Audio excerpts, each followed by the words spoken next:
Merci d'être venus si nombreux. Donc cette soirée elle est organisée par l'association des parents d'élèves qui est toute nouvelle depuis cette année.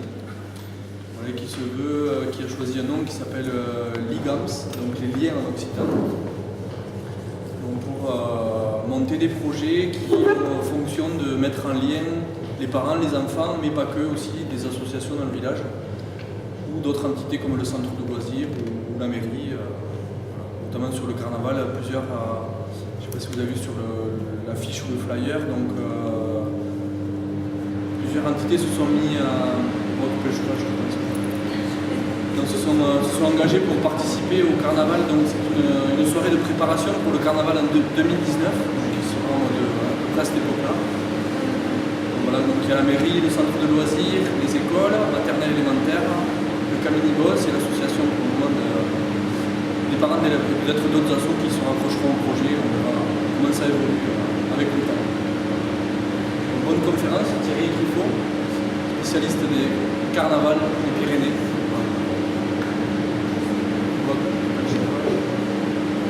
Voilà.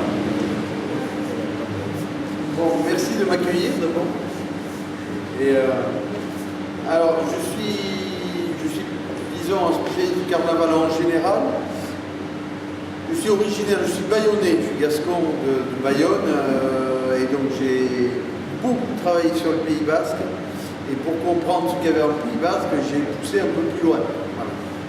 Même beaucoup plus loin que les Pyrénées. Et la première chose que je veux vous dire, en fait, l'idée de la soirée que m'a demandé Régis, c'est vous parler de ce qui se fait d'une manière générale dans les Pyrénées pour arriver à prendre des idées de façon à pouvoir alimenter peut-être une recréation, quelque chose ici à Ibos, en se disant bien que vous n'allez pas refaire pile poil la tradition puisqu'elle est oubliée, mais on peut s'inspirer d'un certain nombre de choses sur le principe suivant, c'est qu'il n'y a pas plus de carnaval à Ibos que de carnaval à Bayonne, que de carnaval à Toulouse. Le carnaval, c'est le carnaval.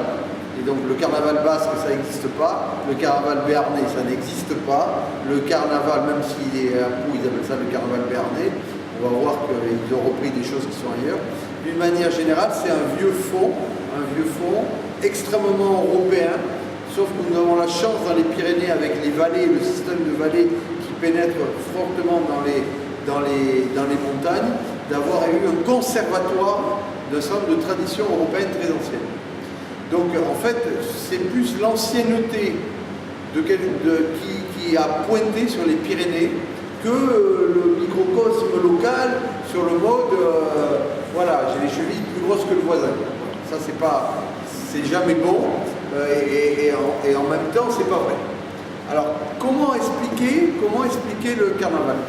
En Pays Basque, d'abord, le carnaval, c'est la fin d'une période qui commence bien plus tôt. Les enfants aujourd'hui la connaissent parce qu'ils la commencent la dernière nuit du mois d'octobre. Qu'est-ce qu'ils font les enfants pour les dents juste Halloween. C'est que le saint patron, Halloween, c'est le saint patron des dentistes. Et donc, ça, ici, dans tous les Pyrénées, on commençait déjà à avoir des choses, des gens qui se baladaient dans certains villages reculés, qui allumaient des citrouilles et tout. Ils n'ont rien inventé en Amérique. De toute façon, ça vient déjà des pays celtiques, et ça se faisait dans les Pyrénées, des gens qui faisaient peur, qui se planquaient, etc. Donc, ça commençait là. Ça commence donc pratiquement quand les jours descendent, Et même plus loin, en Allemagne, cette période d'hiver, de fête d'hiver, dont on va essayer de comprendre le système ici à travers les Pyrénées, elle commence le 11 novembre à 11h11. Et dans les piles, là, vous savez, c'est comme les 12 grains de raisin qu'il faut manger à Madrid, on est pile à l'heure, et hop, quand ça commence, tout le monde démarre, les gens sortent avec les masques, etc. 1 minute avant, c'est pas bon, 1 minute après, tout le monde est dans la rue. Et puis, on va traverser comme ça le temps, alors aujourd'hui, on dit jusqu'à Mardi Gras. Pourquoi on dit jusqu'à Mardi Gras? Parce qu'à un moment donné, ces fêtes extrêmement anciennes, païennes, ont fortement dérangé l'Église. Elle a essayé d'un petit raboter, petit bout par petit bout, et elle a imposé au XIIe siècle quand on dit au XIIe siècle, il dit, XIIe siècle, ça veut dire, ça serait encore plus vieux que ça? Ben oui, on va en parler tout à l'heure, c'est encore plus vieux que ça. Donc au XIIe siècle, ils ont inventé carême, carnaval et carême. C'est-à-dire qu'ils ont inventé un système qui rognait la période carnavalesque, qui allait, normalement, ces fêtes d'hiver, qui allait pratiquement au 1er mai, à la lune rousse. On appelait la lune rousse, lune des sorcières. C'est étonnant. Halloween, ça fait très sorcier, et comme par hasard, ça finit aussi par une fête au mois de mai, qui est un peu de ce type-là. Donc 6 mois pratiquement. Pourquoi? Parce qu'on avait un calendrier en 6 mois d'hiver, 6 mois d'été.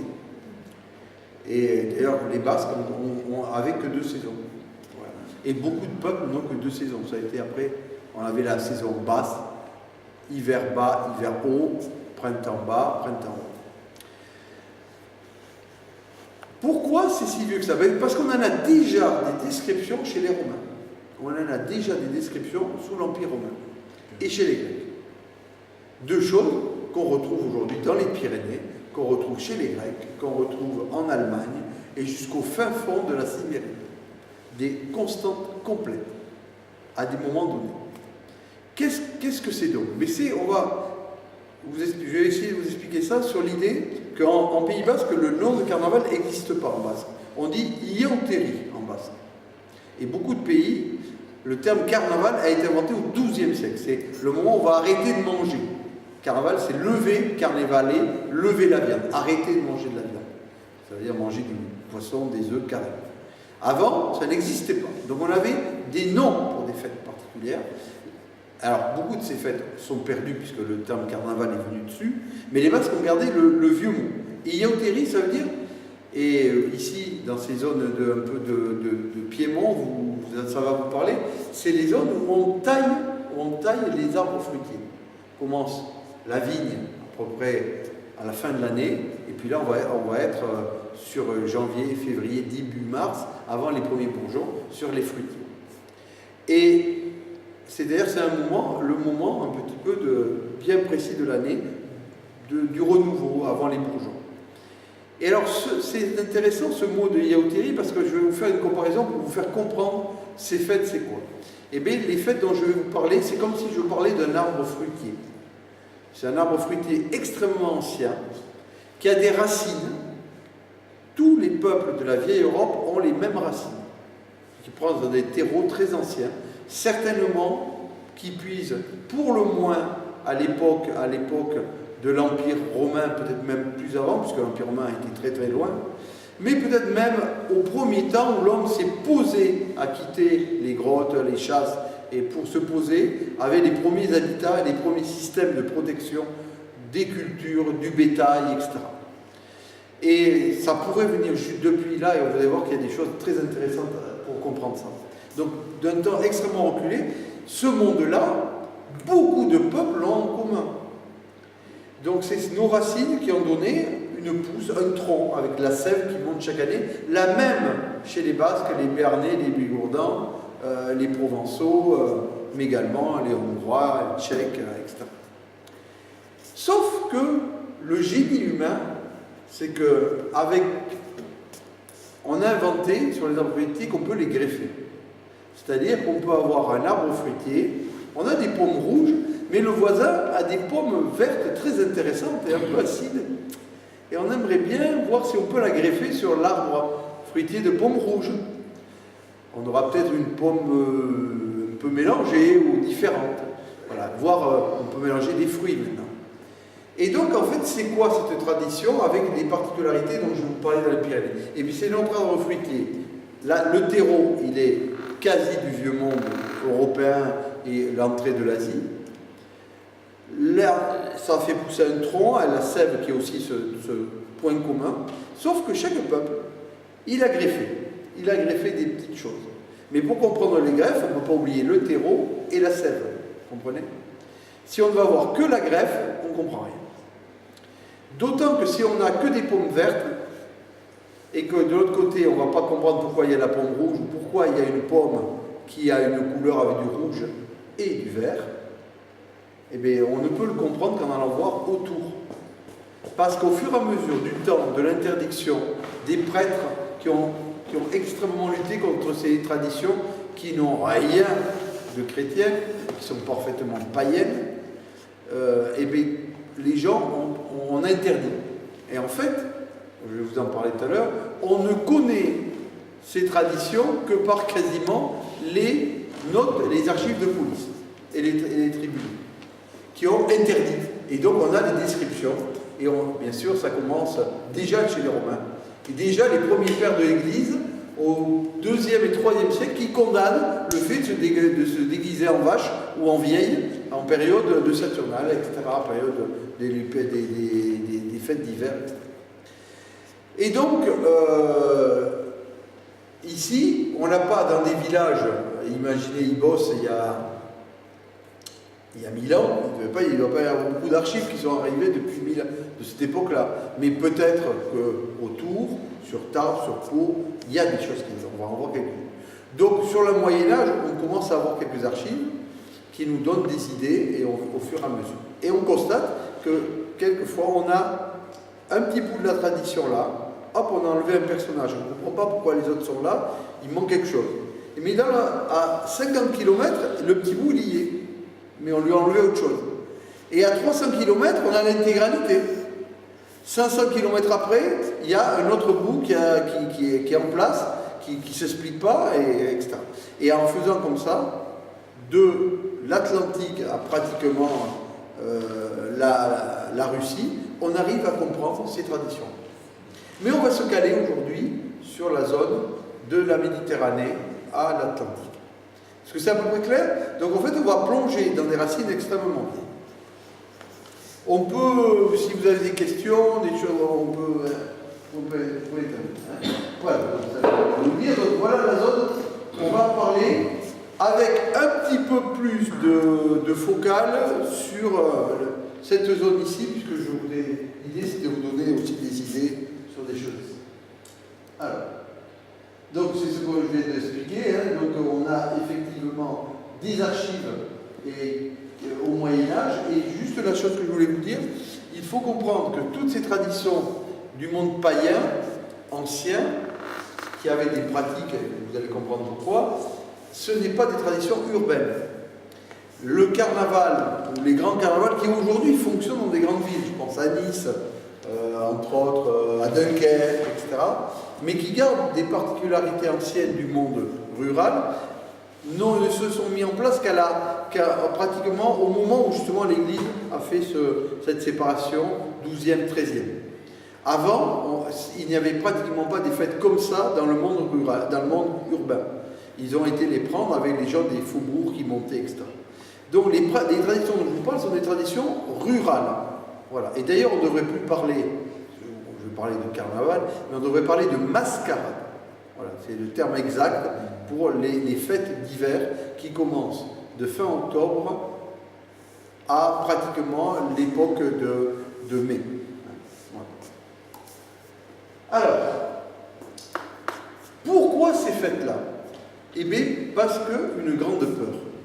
Essentiellement une grande peur.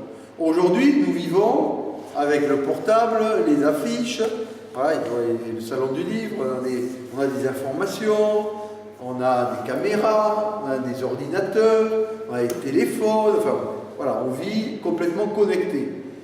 Il y a 1000 ans, 2000 ans, 3000 ans, imaginez la zone ici. En plein hiver. En plein hiver. Alors déjà, quand on a un peu de neige, on sait pas, on est paniqué qu'on ferait les derniers jours. Mais alors imaginez, quand il n'y avait pas de chemin, qu'il y avait des bêtes sauvages, il y avait des loups, des ours, que l'habitat et le chauffage n'étaient pas ceux qu'il y avait maintenant, que la mortalité était impressionnante, que l'espérance de vie était 25 ans à 30 ans grand max, que pour avoir un enfant qui allait continuer, il fallait en faire 4 ou 5, et qu'avant 3 ans, pratiquement, on ne donnait pas de prénom à un enfant parce qu'on ne savait même pas s'il allait vivre. Ça paraît, c'est une époque particulière. Et donc la période la pire pour nos ancêtres, dans tous les Pyrénées, tous ces peuples, c'est l'hiver. Hiver égale possibilité de fin de monde, fin de vie. Et donc, quand on n'a pas toute la rationalité que nous amènent aujourd'hui les études, la scolarité, plein de choses, etc., les croyances, les peurs sont majeures. Et donc, on va avoir des choses ici dont vous avez entendu parler, mais quand on parle souvent dans un certain nombre de peuples des îles, voilà, au fin fond du Pacifique, ou au fin fond de l'Afrique, avec ces fameux masques, à un moment donné, les jeunes se mettent les masques, ils viennent jouer les démons, les forces qui rentrent dans le village, qu'on repousse, etc. On avait les mêmes systèmes. Il s'agissait de faire quoi? Eh bien, il s'agissait de faire en sorte que le temps bascule, que l'hiver arrête et que le printemps revienne. Et donc pour cela, il fallait se débarrasser de la vieille année, pas vraiment de la vieille année, du cycle de l'hiver, parce qu'en fait on ne pense pas l'année, ils ne pensaient pas l'année comme nous on pense l'année de 2016, 2017, 2018, 2019. Ça ne marchait pas comme ça autrefois. D'abord parce qu'ils n'avaient pas de calendrier, pas celui des PTT, plus personne n'a suivi des PTT. Mais en tous les cas, personne n'avait de calendrier accroché à la porte des WC pour voir quel jour il était. Et donc, on ne pensait pas le temps comme ça, on pensait le temps par l'observation, en observant les levées de lune, les repères de lune, on comptait, les étoiles, des étoiles qui se lèvent à tel moment, le soleil qui à telle période se lève sur une montagne, à une autre période sur une autre, et on se repère comme ça, de façon à avoir des cycles, voilà, qui reviennent régulièrement. Et qu'est-ce qu'ils avaient repéré? Ils avaient repéré des systèmes qui ne sont pas comme nous, 2016, 2017, 2018, mais des systèmes qui reviennent systématiquement. C'est-à-dire quand on a fait l'année, là, le soleil va de nouveau se lever à un endroit où il s'est levé l'année avant. Vous comprenez? Donc, la pensée de nos ancêtres n'est pas une pensée comme ça, c'est une pensée qui fait un retournement, qui se retourne, cyclique. C'est pour ça qu'on dit, dans les campagnes, vous avez entendu dire, il n'a pas 80 ans, il a 80 printemps. Il a fait 80 fois le cycle du printemps. Voilà l'origine de cette appellation de 80 printemps. Donc on empile. Donc ça voudrait dire que, mais à cette époque-là, si vous vous souvenez de l'école, on avait deux conceptions. Le temps, on pensait qu'au bout de l'hiver, si on n'arrêtait pas l'hiver, on allait s'enfoncer dans le froid, dans la neige, et donc pas possibilité de réchauffement, pas possibilité de nourriture, donc mort certaine, parce qu'en plus il y avait les maladies, etc. Donc la continuité dans l'hiver, c'est la chute d'un précipice, la mort. C'est la même pensée qu'on avait sur la Terre. Vous savez qu'il a fallu attendre le tour et les découvertes des Amériques pour avoir l'idée que la Terre était ronde, mais on pensait que la Terre était plate et que jusqu'à la fin, au 16e, 15e et 16e, et qu'au bout de la Terre, on tombait dans un précipice, que la Terre était plate. Donc ces idées-là, du temps et de l'espace, nos ancêtres les avaient comme ça. Ça, on ne pense pas comme ça, mais nos fêtes et ces fêtes carnavalesques s'expliquent par ça. Il va falloir se débarrasser de l'hiver, du froid, des microbes, de tout ce qui a été mauvais dans l'année passée. Et le personnage que vous connaissez tous, c'est le bonhomme carnaval qu'on brûle. On appelle comment dans le coin, vous savez son nom? Saint-Vincent. Voilà. C'est quoi? Saint bonne pense. C'est quoi? C'est quelqu'un qui a une bonne pense, qui est enflé. C'est une enflure. Cela, c'est une enflure. C'est quelqu'un de vraiment... un profiteur, quelqu'un qui d'ailleurs, on le profite, il mange bien, mais en fait, bon, ça ne peut pas fonctionner comme ça. Et en fait, on le charge un maximum de choses pour s'en débarrasser. Donc, toutes ces fêtes vont être dans ce système-là. Certains anciens, ici, connaissent peut-être, quand j'étais, alors moi j'ai la soixantaine, mais je me souviens quand j'étais enfant, il y avait un jour dans l'année où j'avais mal aux pieds. Est-ce que les anciens se souviennent du jour où ils avaient mal aux pieds? J'avais mal aux pieds chaque année, le jour de Pâques. Parce que dans ma famille, le jour de Pâques, ils avaient la foutue idée d'acheter des souliers neufs et nous habiller de pied en cap. Et il fallait aller à pied à la messe dans des souliers neufs. À l'aller, on avait mal aux pieds et au retour, on avait mal aux pieds. Ce jour-là vous explique beaucoup de choses qui se faisaient à Carnaval, qui se sont transportées au jour de Pâques. Le jour de Pâques, et où la veille, souvent dans les maisons, les femmes et les hommes ont nettoyé les maisons de fond en comble. On nettoyait tout, quitte on repeignait à la chaux, etc. Et on sortait des costumes neufs. Parce que Pâques, ça a été pendant très longtemps le début de l'année.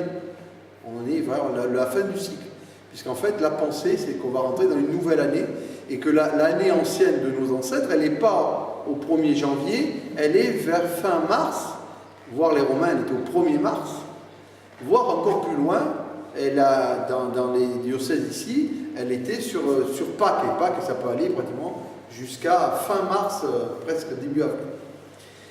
Et de ce jour-là, donc on nettoie toute la maison parce qu'on ne peut pas rentrer dans la nouvelle année symbolisée par la résurrection du Christ, qui est la belle symbolique de la nouvelle année, d'un nouveau cycle, sans que tout soit propre et qu'on ait balayé, nettoyé tout ce qu'il y a de mauvais de la nouvelle année, y compris qu'on se présente avec les vieux costumes. C'est cette même idée qui s'est transvasée. Alors on va rentrer dans l'idée comment nos ancêtres ont fait ça. D'abord, quelques repères. On n'en a pas des milliers, mais on peut quand même remonter assez loin. Dans le coin, le plus vieux texte qu'on ait d'archives, c'est 1289. C'est le fait, le jeudi gras, de lâcher des bœufs ou des vaches dans les rues et de courir derrière ou devant. Devant pour les plus courageux, derrière pour les moins courageux. Ça vous fait penser, c'est exactement ce qu'on trouve à Pampelune pour l'Ansiro. C'est l'origine de la fameuse course landaise. La course landaise, on a simplement à un moment donné mis dans une arène. Ça se faisait en carnaval. Pourquoi? Parce qu'on faisait courir la viande, la vache, et après on la partageait. C'est pour ça qu'à un moment on va faire mardi gras, le jour gras, on va partager, et là on va faire carnaval, on va arrêter de manger la viande. Parce qu'on faisait courir de la viande, et cette viande était partagée aux pauvres. On a des communes qui achetaient une vache, les jeunes s'essayaient, souvent les jeunes en âge d'être un peu mariés, ça prouvait qu'ils étaient des hommes, on affrontait la vache ou les taureaux, et puis toutes les filles regardaient, voilà, on était un peu comme ça, et puis après cette bête était tuée et on donnait à manger à tout le monde. Parce que dans l'idée de cette période-là, tout le monde doit avoir sa chance de rentrer dans la nouvelle année fort. Et donc c'est une période où il y a énormément d'esprit et beaucoup de carnaval, y compris dans le nord de la France, ont un côté avec des quêtes, ils ramassent de l'argent, ils vont aider les pauvres, on fait des soupes populaires, etc. Voilà. Donc ça c'est une période très importante où tout le monde doit être fort pour franchir le cap. Deuxième, on a une première condamnation des masques à Bayonne en 1314. On a la première citation d'une fête de l'ours, on va en parler, des gens qui se déguisent en ours, en 1444 à Barcelone. Mais tout ça, ça sous-entend que ça existait avant, on n'a pas les archives. On a Saint-Bansart, qui est 1571 en Béarn, mais il est connu et cité en France en 1218. Et en 1587 à Bayonne. Et pour vous dire que quand même on est en affranchi et les choses, même avec l'église qui essayait de condamner, à Limoux, qui est un carnaval extraordinaire, un très beau carnaval pyrénéen, eh bien, ils ont tout fait sous le début du règne de Louis XIV pour essayer de l'interdire. Et on voit bien, ça donne déjà une idée de ce qu'on va découvrir, qu'il y avait des danses lubriques, des jeunesses scandaleuses, lascives. Ça vous fait penser à un terme qu'on connaît tous dans les campagnes, qu'on appelle le charivari, parce que c'est là aussi qu'on faisait un certain nombre de choses comme ça. On réglait la moralité, on ne peut pas rentrer dans la nouvelle année si les règles ne sont pas respectées. Donc les charivari, certains qui allaient marier des jeunettes, etc., en deuxième noce, etc., ou plein de choses, et bien on réglait, il fallait faire table rase de ça, c'est là que ça se passait. Alors, La tradition la plus généralisée, et qui à mon avis va être un point intéressant pour vous si vous faites des choses avec les enfants, c'est, parce que l'idée sur l'idée d'Halloween, etc., c'est la tournée de quête. Quand on fait des choses, c'est bien à un moment donné de faire le tour dans les maisons, on prépare des gâteaux, il y a des bonbons, il y a des choses données. C'est extrêmement mobilisant pour les gens qui font. Il y a l'idée, on va, on danse, on fait quelque chose, on fait un cadeau, un don, et en contrepartie, les gens offrent. Et donc, du coup, c'est sympa, c'est un moment, un bon moment. Ça, c'est la plus vieille tradition, la tournée importante. Que vont faire ces tournées au départ, partout dans toute l'Europe? Elles viennent nettoyer les maisons. Elles viennent nettoyer. Elles viennent amener le printemps, le beau, les couleurs dans la nuit et les ténèbres de l'hiver. Donc partout, on va avoir des jeunes extrêmement beaux, qui vont amener, qui sont printaniers. On est en plein hiver, ça peut se passer dès le mois de novembre, c'est des tournées qui commencent en novembre, mais je peux vous dire que si ça se passe comme c'est souvent au mois de janvier, il n'y a pas beaucoup de fleurs dans les rues, etc. Donc, dans les champs, donc ils sont vraiment le printemps. Ils jouent l'arrivée du printemps, comme pour repousser une force printanière qui amène le repousser de l'hiver. Pour vous donner une idée, on est ici. Donc ici on est en Autriche, Pays Basque, ici on est en Tchécoslovaquie, Aragon, Pays Basque et Pays Basque.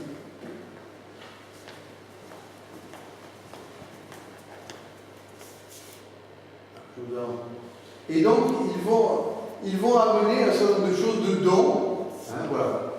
Là-bas, on est en Vallée d'Aoste, les vallées occitanes des Alpes. De l'autre côté, idem. En bas, on est en Roumanie. Vous allez voir que ce personnage est très près d'un personnage que vous aviez ici, à Pontac. Là, on est en Tchécoslovaquie et en Hongrie. Je viens de pas trop, là, je suis en plein. Je m'assois. Voilà. Alors, ils vont chasser la vieille année en installant le printemps, et je vais vous donner un exemple très très beau, parce que qui sait, dans la fin de la tradition qui faisait ça, et ça se faisait beaucoup ici en Bigorre et en Béarn, c'est les conscrits, c'est-à-dire les jeunes hommes à marier et qui allaient un petit peu faire ces tournées-là. Pourquoi les jeunes hommes à marier?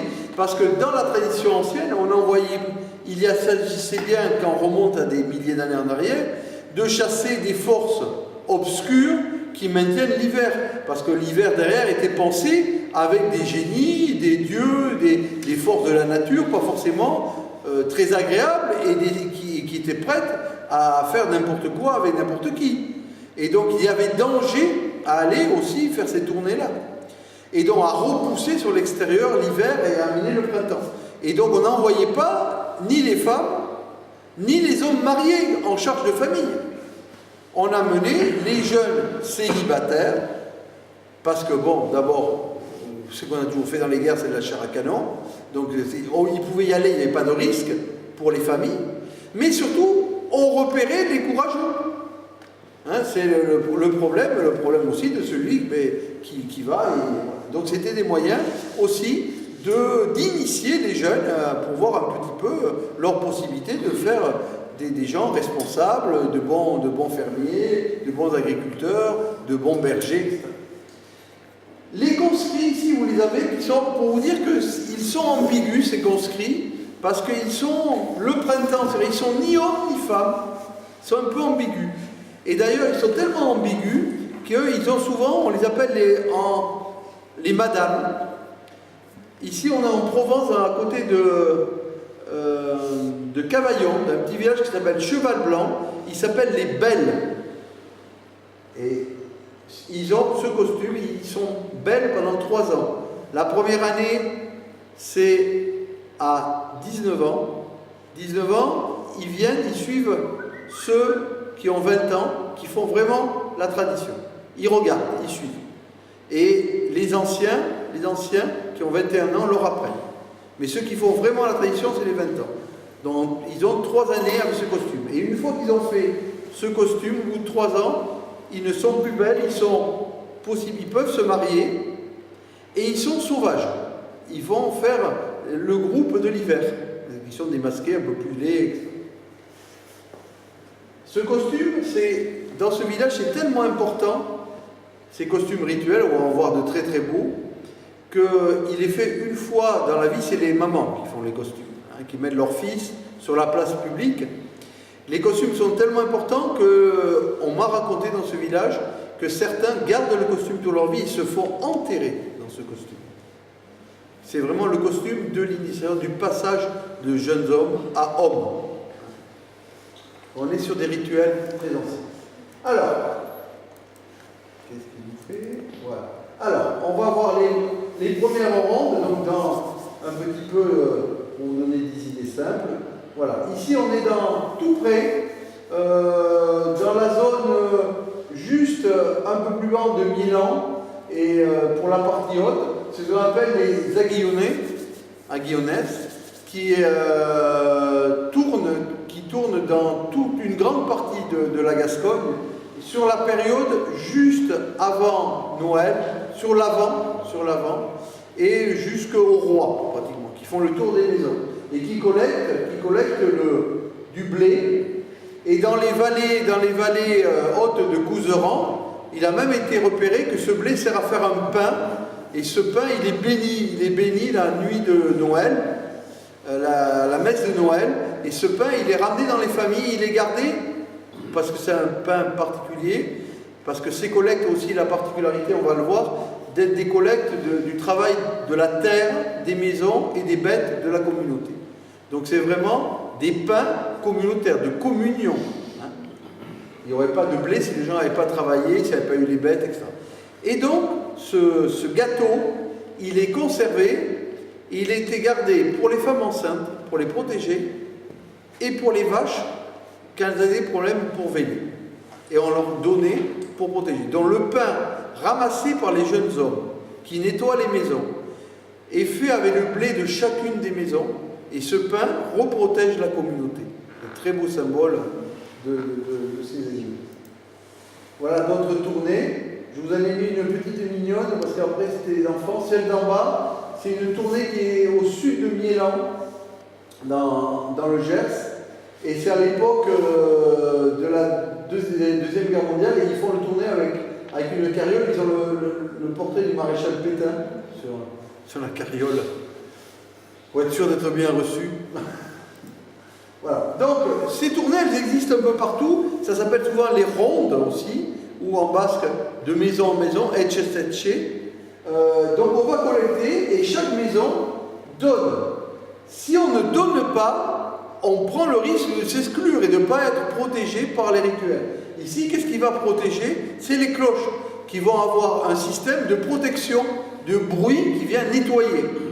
Hein, le bruit de l'église a la même fonction, il rassemble au centre, hein, et il repousse par le bruit à l'extérieur. Dans beaucoup de villages de campagne, quand il y avait la grêle qui arrivait sur les villages, on faisait sonner la cloche de l'église pour que la grêle tombe chez le voisin. Donc il y a l'idée de cette cloche protectrice. Alors on va ramasser des œufs, du lard. Hein. Et donc, le deuxième groupe, celui qui va vraiment être... Alors les quêtes, c'est général partout, avec quelquefois habillé comme on est. La deuxième quête qui est importante, c'est ce que j'appelle les jeunes en fleurs, les conscrits. Je vous en ai mis quelques-uns. Et pour vous montrer comment ils étaient beaux tout près. Ici, on a deux conscrits du Pays Basque. Celui du milieu, c'est une gravure de 1828. Et il a, vous le regardez bien, il a le même bâton de danse, c'est une baguette, qu'avaient ici les danseurs dans le coin, et sur la zone entre Montaner, Pontac, Gers, enfin tout ce coin-là, c'était ce type.